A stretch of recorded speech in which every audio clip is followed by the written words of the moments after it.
지금 환율이 올라간다라고 하는 것은 뭔가 리스크가 움직이고 있다고 봐야 되는 거거든요. 미련이 있으면 본질을 보지 못한다. 이 미련이 남아있는 그 부분들이 아마도 기법을 해야지 시장 바닥을 주지 않겠나 이렇게 보여집니다. 지금 우리에게 중요한 것은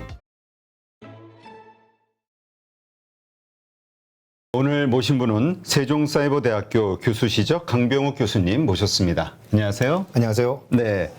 오랜만에 뵙는데요. 시장이 완전히 싹 달라졌어요. 지금 네. 상당히 어둡게 보시는 분들도 있고, 우리 교수님은 현재 시장 어떻게 보시나요? 지금 시장은 이제 연초 대비하면은 유가증권 시장 같은 경우는 한 24%, 코스닥 같은 경우는 이제 31% 정도 낙폭을 보이고 있어서 많은 분들이 좀 어려운 그런 상황인 것 같은데요.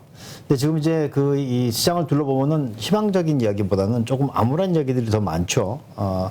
한국은행에서 이제 금리를 0.5%포인트 올리면서 지금 이제 2.25가 됐는데 연말까지 2.75에서 3%까지 올리겠다. 이렇게 얘기를 하고 있고 지금은 이제 무엇보다도 더 큰 불안 요인은 바로 이제 환율이 급등하는 거라고 이제 보여집니다. 환율이라고 하는 것이 이제 장기 적정 환율이 있는데 모든 가격이라고 하는 것이 적정 가격 플러스 리스크 프리미엄으로 이루어져 있기 때문에 지금 환율이 올라간다라고 하는 것은 뭔가 리스크가 움직이고 있다고 봐야 되는 거거든요. 근데 그게 좀 정확하게 어떤 리스크인지를 이제 규명하기가 좀 어려운 것이 아무래도 물가 불안이라든지 경기 침체 우려라든지 이런 것도 있고 그리고 좀 이제 걱정이 되는 것은 만약에 위기가 왔을 때 이 위기를 잘 헤쳐나갈 수 있는 정책적인 수단이 있느냐 그런 거에 대한 불안도 외국인 투자가들은 좀 느끼는 것 같고 그래서 두루두루 이제 어려운 국면을 넘어가기 위해서 안전벨트를 잘 좀 매야 되는 그런 국면이 아닌가 싶은 생각이 듭니다. 네. 네.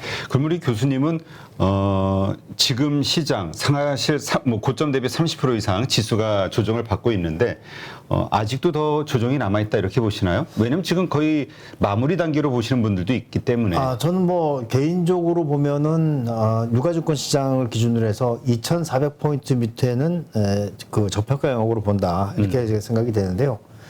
하지만 이제 시장이 흘러가는 것을 이제 경험적으로 보면 우리가 이제 그 주가 올라가죠. 올라가면 이제 이 다우 이론의 이제 하락 장세를 보면은 일단 분산 국면이 있고 그다음에 이제 공포 국면이 있고 침체 국면이 있는데 지금 이제 공포스러운 국면은 일단은 좀 넘어간 게 아니냐 이런 생각을 하게 되고요. 문제는 이제 침체를 겪는 그 구간이 남아 있다. 근데 문제는 이것이 짧게 지나갈 것이냐, 그렇지 않으면 좀 더 길게 지나갈 것이냐. 이제 그 상황에 있는 것 같은데요.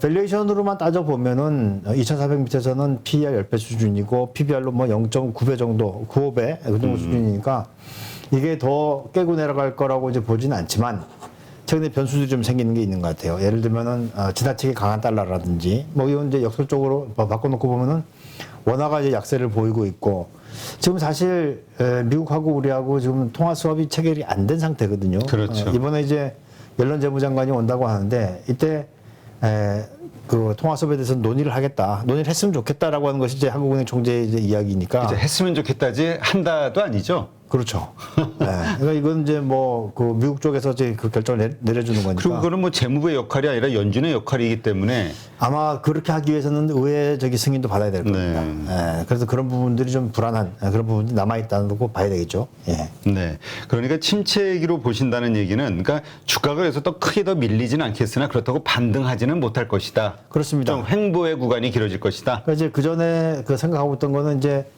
등락을 거듭하면서 완만하게 우하향하는. 그래서 뭐 사실 이제 좀 더 돌이켜 보면은 2007년 금융위기 이후에 우리 시장의 주가 움직임을 보면은 1,800, 2,200 그 사이 박스권이 한 7년 정도 유지가 됐었거든요. 그렇죠.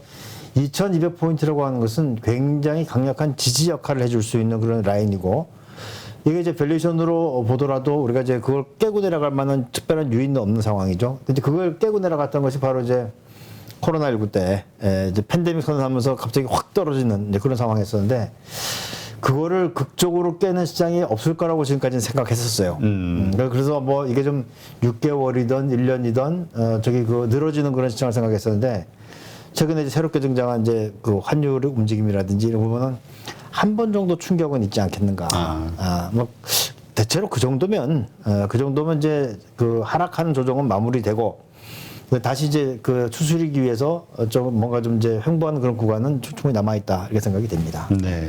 그러니까 사실 지금 환율에 대한 이야기 하다 보면은 예전에 우리 그 환율이 1,300원일 때 경제 위기 때 네. 이때와는 좀 환경이 완전히 다르다. 그때 우리의 어떤 내부 문제라든가 이런 게 있었다면 지금은 오로지 달러 강세, 미국의 문제이기 때문에 이번이 조금 더 한국에게는 좀 불리하지 않겠느냐. 이런 얘기도 있더라고요. 그러니까 이제 전체적으로 미국만 저기 그 강하고 또 유로 같은 경우에 지금 이제 페리티가 됐잖아요. 그렇죠. 1대1이 되고 하다 보니까 이게 그 미국만 버티고 나머지들은 좀 더 어려워지는. 물론 이제 다른 나라들이 어려워지면 미국도 어려워지겠죠. 그렇죠. 결국에는. 네, 하지만 그래도 이제 그 강달러를 가지고 있다라고 하는 것은 어찌 보면은 미국이 자신들의 인플레이션을 다른 데로 전가시킬 수가 있잖아요. 그러니까 우리 같은 경우는 이제 물가도 올라가고 환율도 올라가니까 이중고를 겪어야 되는. 그렇죠. 수입 물가는 자꾸 올라가니까. 그렇습니다. 지금 실질 가처분 소득으로 계산해 보면은 한 가구당 한 30만 원 정도씩 지금 줄어들었다는 이제 그 얘기가 있거든요. 이렇게 되면 이제 소비가 좀 이제 부진해지는 그런 상황들을 이제 생각을 해야 되겠죠. 네. 지금 이제 지금 우리 시장 사실 요즘 그 전문가들이 고개를 못 드는 상황이거든요. 왜냐하면 이제까지 이야기하고 예상해왔던 것들이 거의 다 다른 결과가 나왔어요. 뭐 예상은 원래 틀리라고 있는 거니까요. 그래서 이유가 뭘까? 왜 과거의 데이터하고 지금의 데이터? 왜냐하면 지난 과거의 데이터를 보면 금리 인상기에는 오히려 주가가 좀 괜찮았고 한 번의 네. 충격이 있은 다음에는 여러 가지 그런 긍정적인 것들이 있는데 왜 이번에는 다를까? 왜 이번에는 이렇게 더 심한 일들이 벌어질까에 대한 그 뭐라 그럴까요? 그 분석. 네. 예, 이런 게 좀 필요하지 않을까 싶어요. 사실 이제 그 인플레이션과 관련되는 이야기들을 해야 될 것 같은데요. 이제 인플레이션을 발생시키는 요인이 이제 두 가지가 있다고 하는 거죠. 하나는 수요 견인형 인플레이션이 있고 또 하나는 이제 비용 상승형 인플레이션이 있는데 수요 견인형 같은 경우에는 금리를 올려도 시장이 쉽게 식질 않습니다. 네. 왜냐면 워낙 이제 수요 기반이 저기 그 넓고 계속해서 사람들이 수요를 하려고 하는 그런 상황이 오기 때문에 뭐 딱 저기 매치를 시키기도 어렵지만 지난 정부에서 한 30여 차례의 부동산 그 대책을 냈음에도 불구하고 가격이 꺾이질 않았잖아요. 그런 식으로 시장이 좋고 수요가 활발할 때는 금리를 올리고 하더라도 주가가 떨어지는 그런 그 상황이 잘 안 오는데 지금은 이제 명백하게 비용 상승 인플레이션이거든요. 비용 상승 인플레이션이 되게 되면 사실은 연준에서 할 수 있는 일이 별로 없습니다. 왜냐하면 이제 연준 쪽에서 펼치는 그 정책이라고 하는 것이 총 수요를 관리하는 그런 상황인데 비용 상승 인플레이션을 해결하기 위해서는 우리가 80년대에도 봤지만 스태그플레이션도 봤지만 이 공급단에서 뭐 해결을 해줘야 되는 거거든요. 당시에는 이제 IT 붐이 불면서 이 노동 비용이 떨어지고 그러면서 이제 이 원가가 내려가면서 살아났는데. 지금은 이제 그런 것도 아니잖아요. 그리고 이제 싸게 그 공산품들을 제공해주던 중국하고도 좀 갈등이 있는 것이고. 그래서 지금 이제 공급망을 미국이 새롭게 이제 구축을 하려고 하는데 그게 지금 이제 잘 안 되는. 그래서 지금은 조금 더 어려운 그런 국면이 있는 것 같아요. 네. 하여튼 지금 그런 어려운 국면인데 그러니까 이제 많은 분들이 고민인 거예요.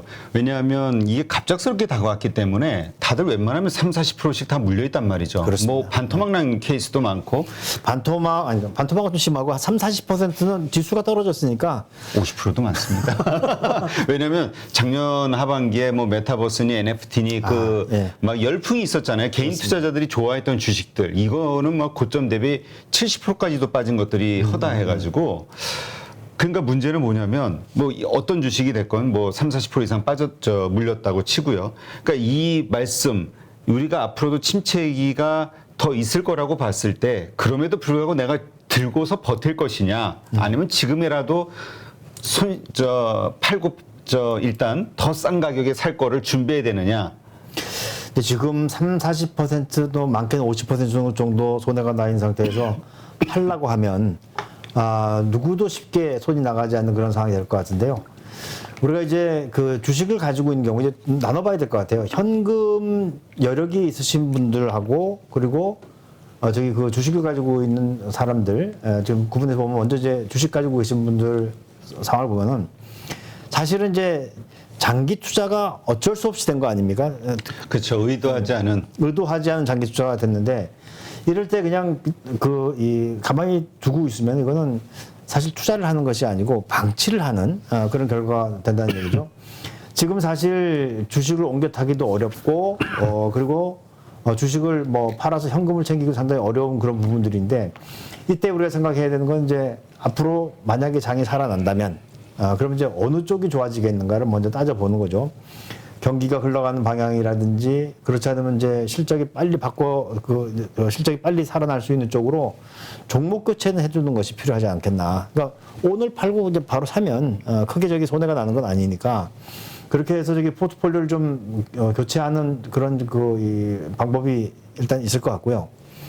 현금을 가지고 계신 분들은 지금은 현금을 쏠 때는 아니라고 봅니다. 예, 지금 뭐 사실 바닥이라고 하는 것은 본인 생각의 바닥인 것이지 시장이 바닥을 알려주는 건 아니잖아요. 그렇죠. 그래서 시장이 좀 이제 이 하락이 멈춰지고 다시 조금 올라오는 그런 기미가 보일 때 그때 현금을 써도 되지 않겠나 이런 생각을 하게 됩니다. 그러니까 소위 우리 그 바닥을 찍고 올라오는 그러니까 무릎에서 사라. 그러니까 바닥을 찍고 우리는 근데 자꾸 개인은 싼 가격에 최저가에 사고 싶어하는 마음이 있는데 네. 요거를 버리자.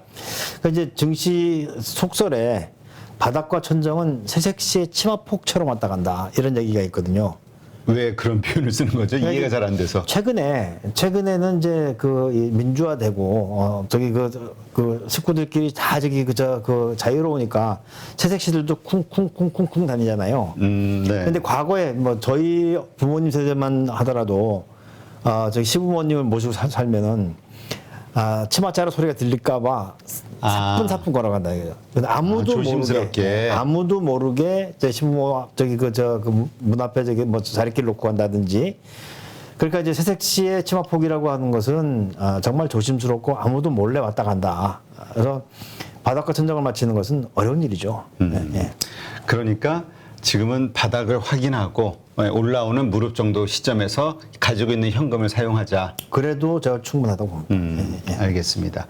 참 이 저가에 사고 싶어하는 인간의 본능, 이게 바닥이 아닐까라는 어떤 확신에 찬 어떤 액션 이런 것들이 사면 물리는 장세라는 그 이유를 만드는 거죠. 그렇습니다. 이제 우리가 바닥이라고 들어가는데 요즘에 새로 지어지는 고층 건물 보면은 뭐 지하 3층, 4층, 5층 뭐 깊은 데는 지하 8층까지 있으니까 섣불리 그 바닥이라고 생각하는 그런 이 오류는 없어야 되겠다는 생각이 드는 거죠. 네.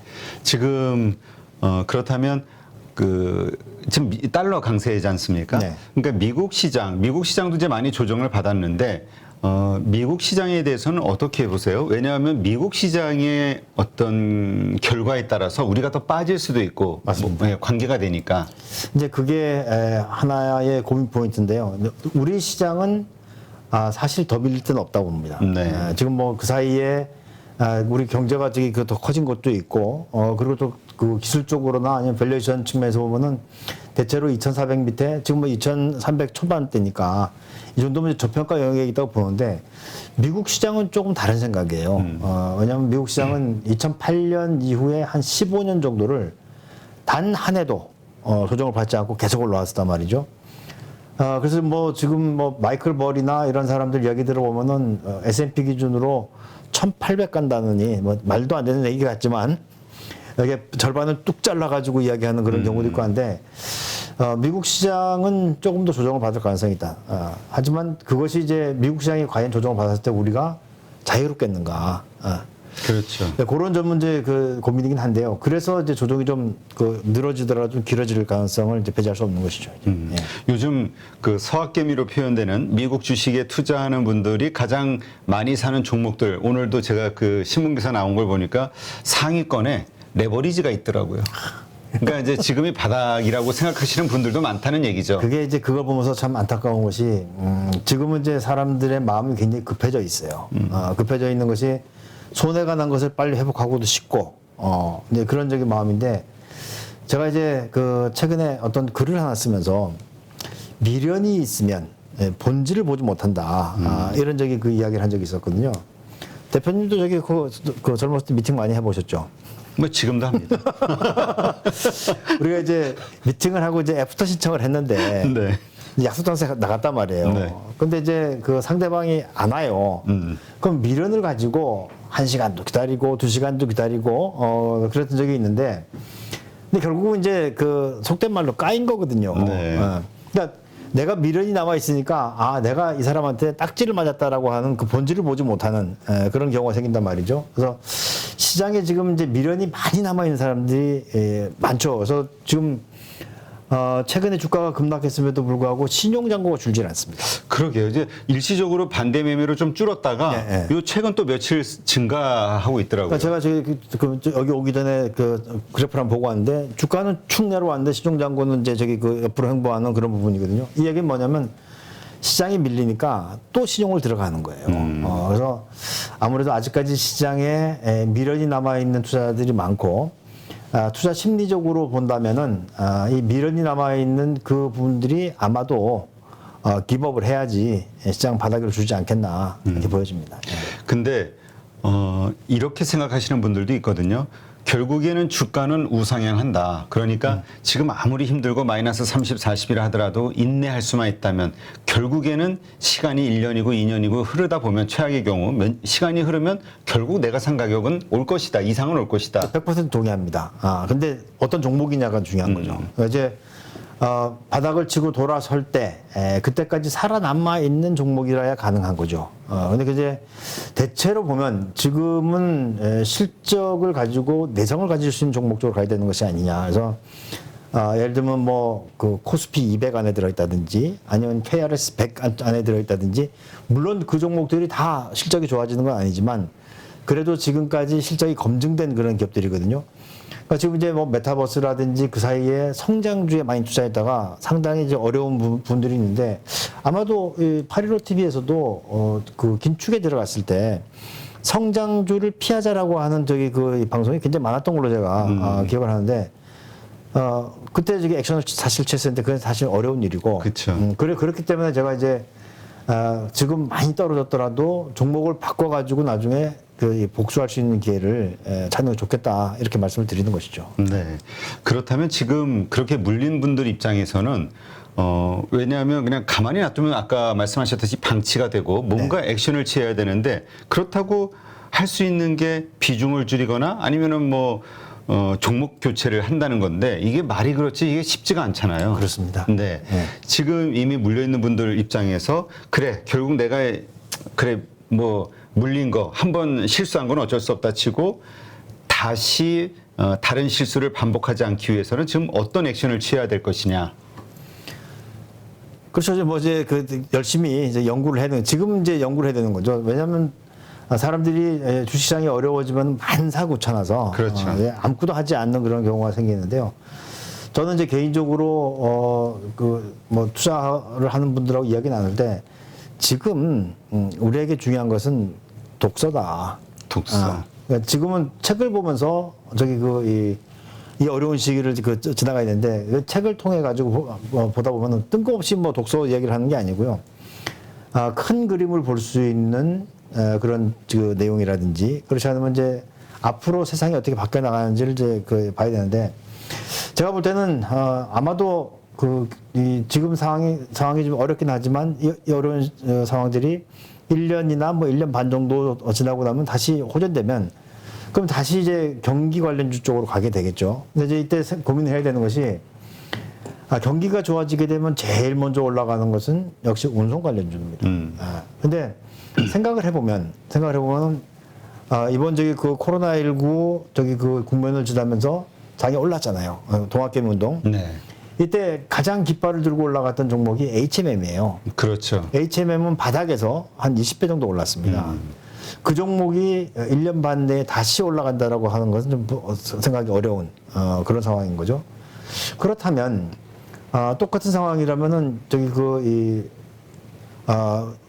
선박 운임이 올라갔을 때 그때 이제 그 같은 이 라인에서